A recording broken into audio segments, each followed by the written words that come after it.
man is first. I wanna say peace to the gods and the earth, a universal fan, living out the universal plan. And yo, tell them who I am.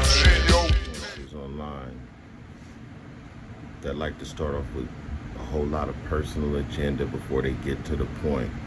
Maybe because they feel the need to explain themselves first or whatever their issue is. I know that trying to become an influencer for myself has been filled with a whole lot of gaps and a whole lot of second guessing myself as well. So we'll get that out of the way first before we dive right the fuck in. But this commentary is about Dr. Boyce Watkins. I'm not going to get into any of the name calling or slander yet, because I want what I'm saying to be taken very seriously. But make it no mistake, I'm definitely a person who has a comedic personality, and I like to laugh at shit. But this is more sad than even funny.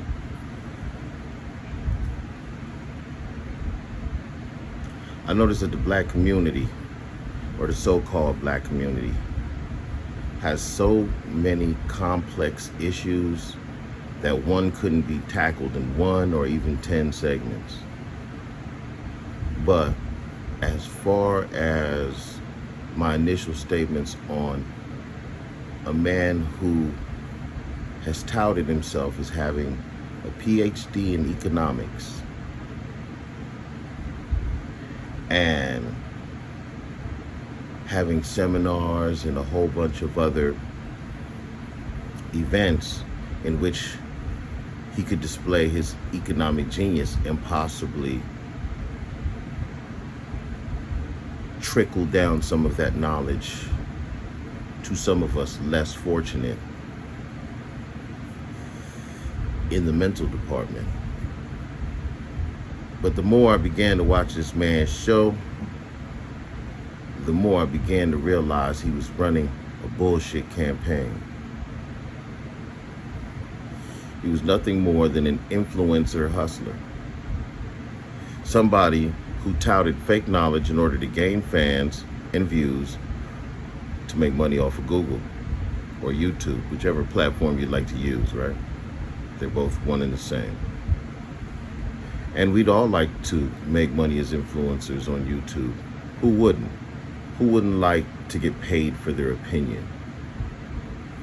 But, dun dun dun, when your opinion becomes dangerous to our community, then it has to be spoken on. So Boyce Watkins, let me tell you something. This one out. The fan blew it out. There you go. You're an embarrassment to yourself and your community by addressing Kwame Brown. This video will be posted on the same day that I was surfing around on the internet looking for shark videos. Yeah, I like sharks. They're my favorite animal. And I noticed a live stream going on at 3 odd o'clock in the morning. I'm like, who does a live stream as a PhD doctor of economics at 3:30 in the morning? Let me see what this shit show is about. So I clicked on it. And nonetheless, after 2 weeks of ass kicking from Kwame Brown, this man is holding a 3 o'clock morning live seminar about Kwame Brown. Now, I know there's some of you who are bootlicks and going to say, Dr. Boyce was on that early in the morning because he has an actual job and this and that and blah, blah, and giving a lot of excuses, and that's foolishness. Foolishness. And he had well over like 300 people listening to his commentary. I even chimed in myself. And I chimed in saying, Dr. Boyce, this is an embarrassment.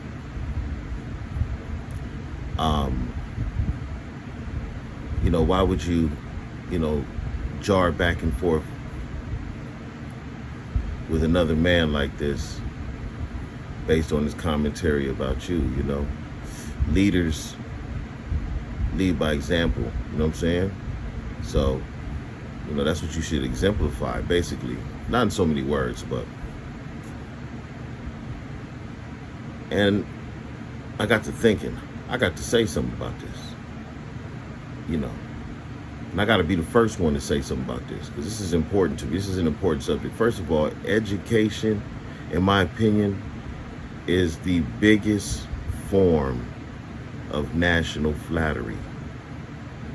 When you're a smart person, people marvel in you, and you wouldn't even realize it. Like, there's a lot of people say, well, how come, you know, Dr. So-and-so isn't as big as LeBron James? Because you, the people, don't put him on YouTube, because usually doctors are boring because they have something to really say. You know, we would rather listen to somebody with nothing to say than somebody with something to say. So I represent the voice of the community who knows how to jar with the public, but understand the intelligent. So I'm that go-between, you know what I mean? And that's what Dr. Boyce Watkins should be, that go-between of understanding and non-understanding. Not jarring back and forth with a 6'7", ball dribbling, jump high, dunk running fast, athletic guy who doesn't even have a college education. Well, and I don't know whether Kwame has a college education or not, so disclaimer, he was drafted directly out of high school, so, you know, maybe while he was in school, maybe he got his education while he was in the league, excuse me. I don't know. I'm not here to judge Kwame, though.